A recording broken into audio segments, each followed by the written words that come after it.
Several groups have since apologized for the pep rally's theme that took place, including the school district as a whole, and the Amarillo High cheerleaders, and the Amarillo High student section. During Jennings' plea hearing in January of 2015, he pleaded not guilty. That plea went completely against his alleged confession. Jordan, at last check, Texas A&M Forest Service Troy Duchanel says the fire is around 80% contained. Officials say that it started around Rim Ridge Road and has burned around 3 miles or 1,200 acres. So I understand why this is your guys' favorite. What would you guys say was your second favorite? Probably the zip line. Oh, the zip line, yeah.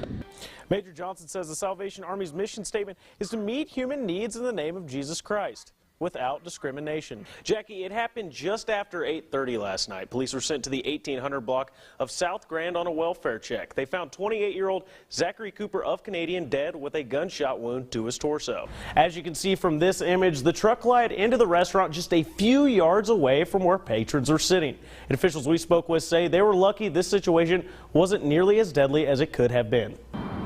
Last winter, officials say that the High Plains received a little bit more than a foot of snow, and that was a foot less than what we received in 2014.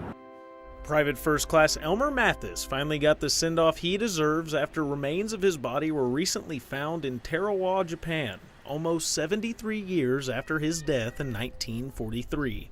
He was sitting outside a communication station when he was shot and mortally wounded by a sniper.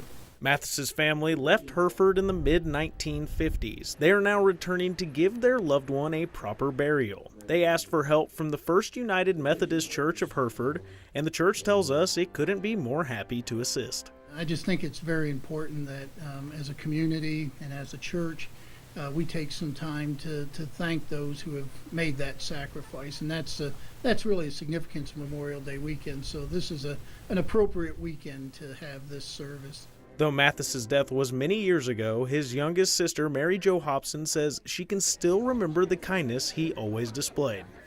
He was just a good brother. Absolutely. Is there just anything else you'd like to add about him?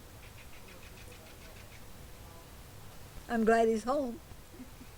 Pastor Bushart says he's done multiple military funerals, but none quite like this. Especially given the nearly 80 years it's been since he was killed, to have him finally come home is quite an honor, and it's quite a privilege for us to be involved, at least in this small way. Many know of Maxwell's Country Family Fun for its huge maze, but what about the other attractions? To learn about these, we had to start from about as close to the parking lot as you can get.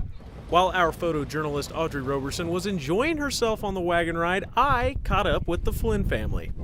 We saw it on the website and it looked like fun. Yeah. Looked like they had lots for us to do today. We did the hamster run, the jumping pad, Zip lines over there. the zip lines, and the goats. But it was no contest which one was the family's favorite. The jumping. jumping pellet. Oh, yeah. What? So of course, I had to give it a try. So I understand why this is your guys' favorite. What would you guys say was your second favorite? Probably the zip line. Oh, the zip line, yeah. So following the Flynn's guidance, we made our way then to the zip line where we tried not to embarrass ourselves. There, we met the Wrestler family, who are no strangers to this attraction. We come out every year. Really? So have you been all 9, or how many years has it been? Since she was 3, she's fixing to turn 11 next month.